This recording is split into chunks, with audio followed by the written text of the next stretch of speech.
तो भैया and gate है ना, एंड गेट में दो इनपुट्स होती हैं, एक्स और वाई, और एक आउटपुट होती है ना।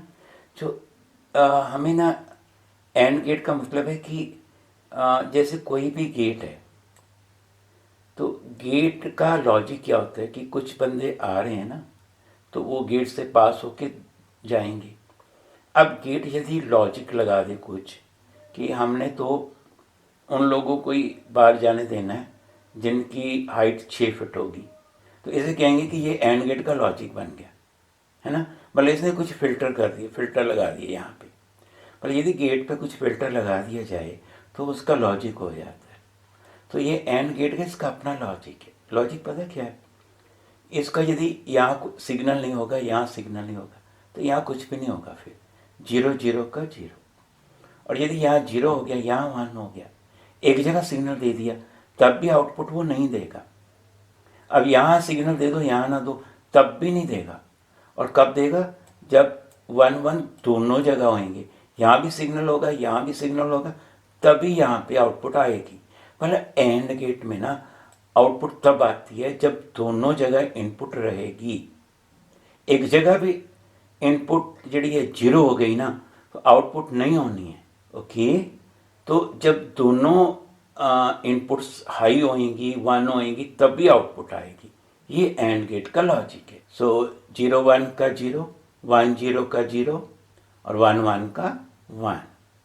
ओके, तो ये एंड गेट है। 0 0 का 0, 0 1 का 0, 1 0 का 0, 1 1 का 1। देखो इसको हम ना ऐसे समझते हैं जैसे ये एक स्विच ये एक स्विच ये और ये बल्ब लगा हुआ है, तो करंट ने यहाँ से आना है, यहाँ तक भी जाना है। अब जब तो करंट तो हम दे ही रहे हैं लाइन को, पर यहाँ स्विच बंद नहीं है ना, मतलब ऑन नहीं है, ये स्विच भी ऑन नहीं है, मतलब 0 0 हो गया, तो बल्ब जगेगा नहीं, तो आउटपुट क्या होगी? 0। 0 को हम फॉल्स भी कह सकते हैं। फॉल्स फॉल्स, बल्ब जग नहीं रहा है, फॉल्स। तो अब एक स्विच दबा दो, तो 0 0 का 0, मतलब बल्ब जग नहीं रहा है ना, ये बल्ब ऑन नहीं हुआ है। 0 0 का क्या हो गया? 0 0 का यहाँ पे एंड गेट में 0। ठीक है, फॉल्स फॉल्स का मतलब फॉल्स। ओके, अब हम क्या कर रहे हैं? देखो हम ना एक स्विच को ऑन करने जा रहे हैं। इस स्विच को हम, ओ देखो ये ऑन होगी, देख गया ना ये स्विच, अब मैंने ऑन कर दी है। अब बता सकते हो कि करंट अब जाएगा लाइन में? अब भी करंट तो यहाँ जा ही नहीं सकता है ना, तो करंट जा ही नहीं सकता है। तो ऑन करने का मतलब क्या हुआ कि 1 हो गया, 1 0 का फिर 0 हो गया। ठीक है, तो अब मैं क्या करूँगा? दूसरी स्विच को ऑन कर दूंगा, पहली को ऑफ, दूसरी को ऑन। तो जब दोनों ऑफ थी तब भी आउटपुट नहीं थी, तो एक को हमने ऑन कर दिया तब भी नहीं हुआ कुछ, है ना। इसको मैंने ऑन कर दिया, तो इसको ऑन करने, अब दूसरी को ऑन कर दिया, ये देखो, अब इसको ऑन कर दिया मैंने, इसको, तब भी बल्ब जगेगा नहीं क्योंकि ये तो स्विच ऑफ है। ठीक है ना, बल्ब तो अभी भी नहीं जगेगा। अब दोनों ही स्विच प्रेस करोगे ना, अब देखो अब दोनों, इसको प्रेस कर दो, ये ऑन है वो ऑफ है, तब भी बल्ब नहीं जगेगा। ओके, बल्ब नहीं जगेगा, तो बल्ब जगेगा कब बताइए? अब दोनों ऑन होगी, देखो बल्ब जगना शुरू हो गया। अब दोनों ऑन कर दी ना, ऑन को क्या कहते हैं? ट्रू। दोनों ट्रू हो जाएंगे तो बल्ब जग गया, बस बात खत्म। ट्रू को क्या होता है? ट्रू ट्रू मीन 1 1, तो बल्ब जग रहा है, ट्रू, वो भी क्या होगा? 1। तो दोनों आप प्लस दोनों ऑन होएंगी तभी बल्ब जगेगा, एक भी स्विच ऑफ होगी तो बल्ब नहीं जगेगा। अब ये है electronic diagram, very very very very important. अब इसको ध्यान से समझ लो। देखो मैं समझाता हूँ इसमें क्या है। देखो ये पीएन जंक्शन, ये डायोड है, ये एन है, ये पी है ना, ये एन है, ये पी है। दो डायोड लगे हुए हैं, एक रेजिस्टेंस है, एक सप्लाई है, और यहाँ पे हमने आउटपुट लेनी है। यहाँ पे एक बैटरी दी हुई है। ठीक है, तो ये बैटरी का पॉजिटिव है ना, तो यहाँ का मतलब ये है 1 है, पर 1 को अभी हमने ना तो यहाँ जोड़ा है ना यहाँ जोड़ा है। तो जब यहाँ कुछ नहीं जोड़ा हुआ, यहाँ कुछ नहीं जोड़ा हुआ, तो ये देखो डायोड के बारे में क्या कहोगे, ये सप्लाई पॉजिटिव है ना, ये पॉजिटिव, तो पॉजिटिव किससे जुड़ी हुई है, इस डायोड के साथ भी जुड़ी हुई है ये पॉजिटिव थ्रू रेजिस्टेंस, और इस डायोड के साथ भी ये पॉजिटिव सप्लाई जुड़ी हुई है। तो इस डायोड को भी ये सप्लाई जुड़ी हुई है, मतलब ये डायोड भी फॉरवर्ड बायस्ड है, ये भी फॉरवर्ड बायस्ड है। जब डायोड फॉरवर्ड बायस कब होता है, जब उसके पी के साथ पॉजिटिव पोटेंशियल आता है तो वो फॉरवर्ड बायस होता है। ये डायोड फॉरवर्ड बायस है, ये डायोड फॉरवर्ड बायस है, दोनों डायोड फॉरवर्ड बायस है। और फॉरवर्ड बायस डायोड क्या होता है, ये फॉरवर्ड बायस डायोड एक क्लोज स्विच बन जाती है, ये भी क्लोज्ड हो गया, ये भी क्लोज्ड हो गया। तो ये क्लोज्ड हो गया तो क्या होएगा, करंट फ्लो होना शुरू हो जाएगा ना इसमें। जब करंट फ्लो होना शुरू हो जाएगा तो जब करंट एंटर होता है तो वो एंड ना पॉजिटिव होता है, जहाँ से करंट बाहर आता है वो एंड नेगेटिव होता है। करंट यहाँ एंटर होगा, यहाँ बाहर आएगा, तो जहाँ बाहर आएगा तो नेगेटिव पोटेंशियल है, तो वही तो पोटेंशियल आप यहाँ ले रहे हो। तो यहाँ पे कितना होगा, नेगेटिव पोटेंशियल। नेगेटिव का मतलब क्या होगा, जीरो। तो आपने बैटरी यहाँ नहीं लगाई, यहाँ नहीं लगाई, पर ये बैटरी ने दोनों को फॉरवर्ड बायस कर रखा है। फॉरवर्ड बायस क्या कर रहा है, करंट दे रहा है, करंट देने से यहाँ पॉजिटिव नेगेटिव बन रहा है, पॉजिटिव नेगेटिव से यहाँ पे लो पोटेंशियल हो जाता है, मतलब जीरो हो जाता है। समझ गए।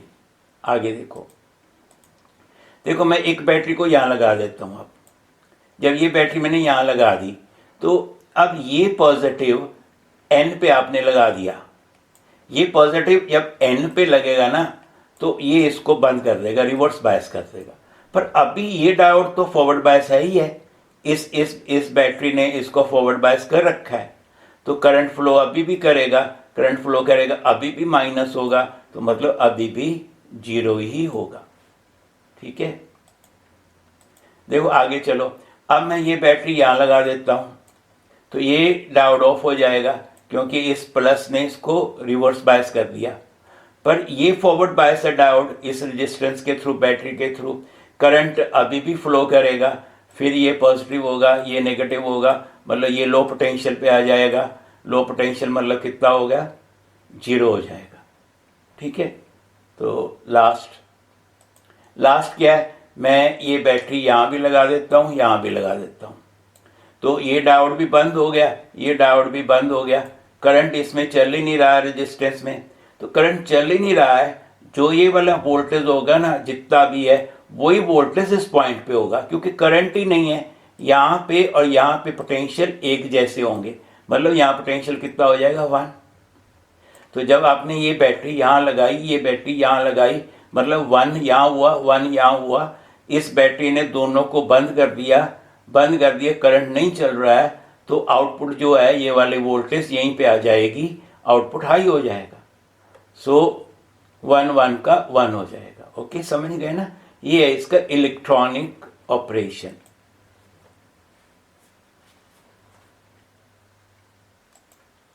देखो मैं अब एंड गेट के ऑपरेशन को ना ट्रांजिस्टर से एक्सप्लेन करने जा रहा हूँ। ये ट्रांजिस्टर ना एक स्विच है, बस ये याद रखना। ये स्विच ना ऑन हो जाएगी यदि यहाँ पे आप पॉजिटिव वोल्टेज दोगे तब। पता है क्यों? क्योंकि अमीटर, ये ट्रांजिस्टर कौन सा है, एन, पी और एन। तो पी को यदि आप पॉजिटिव दोगे तो फॉरवर्ड बायसिंग हो जाएगी ना बेस की, क्योंकि ये अमीटर है, ये बेस है, बेस की फॉरवर्ड बायसिंग हो जाएगी यदि यहाँ पॉजिटिव वोल्टेज दोगे। तो यदि यहाँ पे वोल्टेज दोगे तो ये स्विच क्या हो जाएगी, ऑन हो जाएगी। ऑन हो जाएगी तो इसमें से करंट चलेगा। ऐसे ये स्विच, ये ट्रांजिस्टर, ये भी स्विच है। ये स्विच कब ऑन होता है, जब यहाँ पे पॉजिटिव वोल्टेज दोगे तब। ठीक है, तब इसमें से भी करंट चलेगा, तो ये याद रखना। तो हम क्या करते हैं कि हमें ना तो वोल्टेज यहाँ दी है ना वोल्टेज यहाँ दी है, 0 0, तो करंट चलेगा ही नहीं, तो आउटपुट कितनी आएगी, 0, कुछ होगा ही नहीं, करंट ही नहीं है। फिर देखो आगे, फिर मैंने यहाँ 1 दे दिया, यहाँ 0। यहाँ 1 का मतलब ये ट्रांजिस्टर ऑन हो गया, करंट चलना शुरू हो जाएगा, पर आगे नहीं चल सकता ना, ये वाला ट्रांजिस्टर ऑफ है, तो करंट आगे जाएगा नहीं, यहाँ वोल्टेज बनेगी नहीं, तो आउटपुट कितना हो जाएगा, 0। अब देखते हैं कि हम यहाँ 0 कर देते हैं, यहाँ 1 कर देते हैं। यदि ये ट्रांजिस्टर ऑन हो गया पर करंट तो यहाँ से आना है ना, तो ये ट्रांजिस्टर ऑफ है तो करंट कहाँ से आएगा, आएगा ही नहीं, तो यहाँ कुछ वोल्टेज बनेगी ही नहीं। तो लास्टली मैं यहाँ 1 कर देता हूँ, यहाँ 1, ये भी ऑन हो गया, ये भी ऑन हो गया। अब इसका करंट यहाँ चलना शुरू हो जाएगा, करंट चलता चलता चलता रेजिस्टेंस में से पास होगा, रेजिस्टेंस में से पास होगा, यहाँ क्या होएगा, हाई वोल्टेज आ जाएगी, यहाँ पे वोल्टेज आपको मिलेगी। कब मिलेगी, ये देखो 1 1 का 1। जब एक भी ट्रांजिस्टर ऑफ है तो करंट नहीं चल सकता है, बस।